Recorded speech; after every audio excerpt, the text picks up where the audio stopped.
આજે અંડા ભુરજી બનાવીએ. અંડા ભુરજી બે રીતે બને. એક તો બાફેલા બેડાને ખુરચીને બનાવે તો પણ બને, ને આવી રીતના બેડા ફોડીને પછી બનાવે તો પણ બને. મેં આ 5 બેડા ફોડેલા છે, બરાબર. તૈયાર કરેલું છે. આ કાંદો ચોપ કર્યો, આ લીલો કાંદો કાપેલો છે, આ ધાણા ફૂટીનું છે, આ લીલું મરચું છે, આ ટામેટું ચોપ કર્યું, ને 5 બેડા ફોડીને તૈયાર જ છે.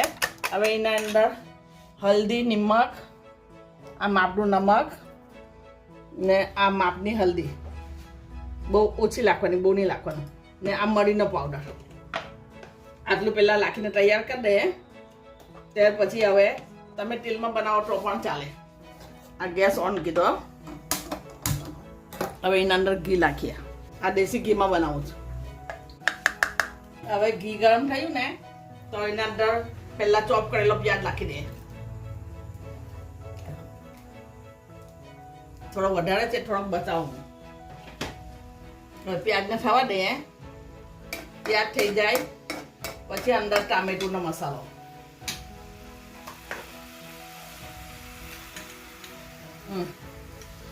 આ બેડામાં મરી મીઠું નાખેલું છે, એને જ પીટી કરીએ.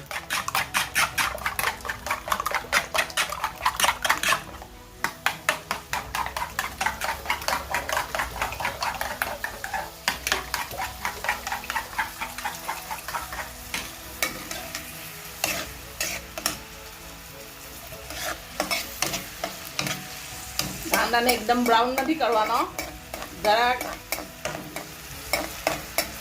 અધકચરો રાખવાનો. જરાક થવા દઈએ.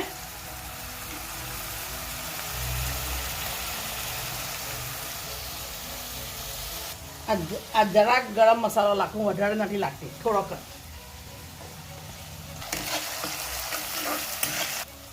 એના અંદર હવે ટામેટું નાખી દે.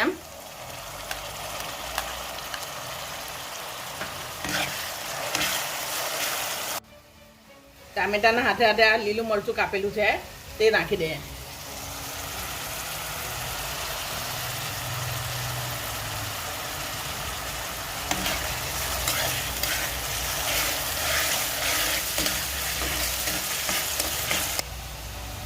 બેડું પીટેલું છે, તેના અંદર આ લીલો કાંદો કાપેલા ઉઠો તે નાખી દે. બરાબર. હવે તેના અંદર આ ધાણા ને બધું કાપેલું છે તે બી નાખી દે. હવે એને પાછું જીરીક બરાબર મિક્સ કરી લઈએ. આ કાંદો અને ટામેટોનો મસાલો થઈ જવા આવ્યો. હવે એના અંદર નાખી દઈએ ને થોડી વાર હલાવીએ.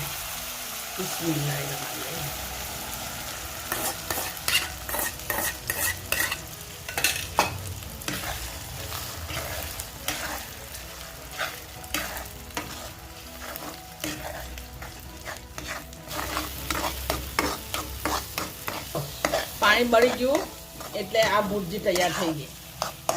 હવે તમે ખાઈ શકો. એને પાવની હાથે ખાઓ, રોટલી હાથે ખાઓ, જેની હાથે ખાવું હોય તેની હાથે. બરાબર.